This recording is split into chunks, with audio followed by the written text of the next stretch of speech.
নমস্কার, জি 24 ঘন্টায় আপনাদের সকলকে স্বাগত জানাই। বাংলা অ্যাট 8 নিয়ে আপনাদের সঙ্গে রয়েছে আমি আহিলি। আর শুরুতেই দিনের বাছাই করা বেশ কিছু খবর দেখে নেব এক নজরে।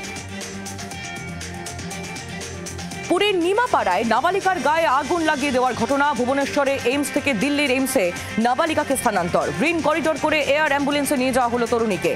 পুরীর নিমপাড়ায় স্কুল ছাত্রীর গায়ে আগুন। দুষ্কৃতীদের বন্ধুর বাড়িতে পড়াশোনা করতে গিয়েছিল ওই ছাত্রী। ফেরার সময় কিশোরীর গায়ে আগুন দিয়ে দেয় 3 অজ্ঞাত পরিচয় দুষ্কৃতী। চিৎকার শুনে ছুটে যায় স্থানীয়রা। তড়িঘড়ি উদ্ধার করে হাসপাতালে নিয়ে যাওয়া হয় ওই কিশোরীকে। ফের বিদেশ সফরে প্রধানমন্ত্রী নরেন্দ্র মোদী। 23 ও 24 জুলাই ব্রিটেনে থাকবেন প্রধানমন্ত্রী। সেখানে ভারত ও ব্রিটেনের মধ্যে বহু প্রতীক্ষিত মুক্ত বাণিজ্য চুক্তি স্বাক্ষরিত হওয়ার কথা। এই চুক্তি স্বাক্ষরিত হলে ভারতের 99% রপ্তানি পণ্যের উপর থেকে শুল্ক কমবে। এরপর 25 ও 26 জুলাই মলদ্বীপে থাকবেন মোদী। মোহাম্মদ মুইজ্জুর প্রেসিডেন্ট পদে যোগদানের পর এটি মোদীর প্রথম মলদ্বীপ সফর। দেশটির 60তম জাতীয় দিবসের প্রধান অতিথি হিসেবে উপস্থিত থাকবেন প্রধানমন্ত্রী নরেন্দ্র মোদী। তিরুপতি মন্দির থেকে ছাঁটাই 4 কর্মী। ওই 4 কর্মী হিন্দু নন, তাই ছাঁটাই করা হয়েছে। তিরুপতি মন্দিরের সোশ্যাল মিডিয়া অ্যাকাউন্টে পোস্ট করে বিবৃতি প্রকাশ।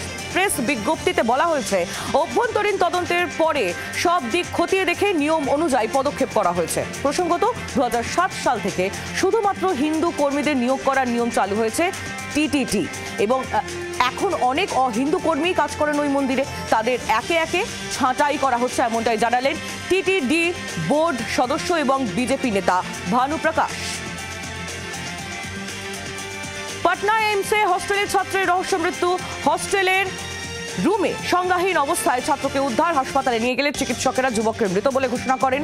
মৃতের নাম যদবেন্দ্র সাহু। তিনি ওড়িশার বাসিন্দা, প্রথম বর্ষের এমডি ছাত্র ছিলেন। পুলিশ সূত্রে খবর, ভিতর থেকে বন্ধ ছিল দরজা। বন্ধুরা বারবার ডেকেও সাড়া পায়নি।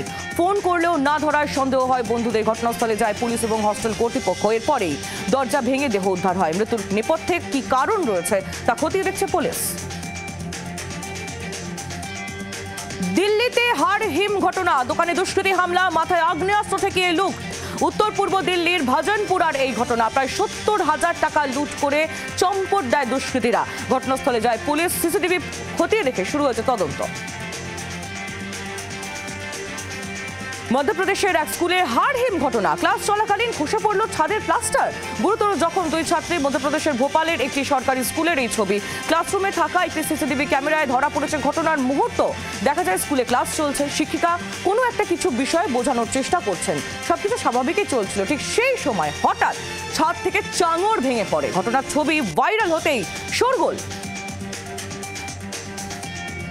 মহারাষ্ট্রে ভারী বৃষ্টির জের জলমগ্ন ধুনকাওয়ার গ্রামের বিস্তীর্ণ এলাকা। জলের তোড়ে ভেসে গিয়েছে বাঁশের সেতু। জলের তলায় রাস্তা। পড়ুয়াদের স্কুলে যেতে চরম দুর্ভোগ।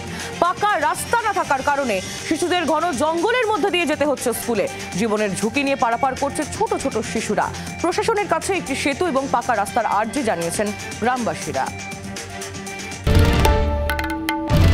বাংলার আওয়াজ, বাঙালির আবেগ, জি 24 ঘন্টা।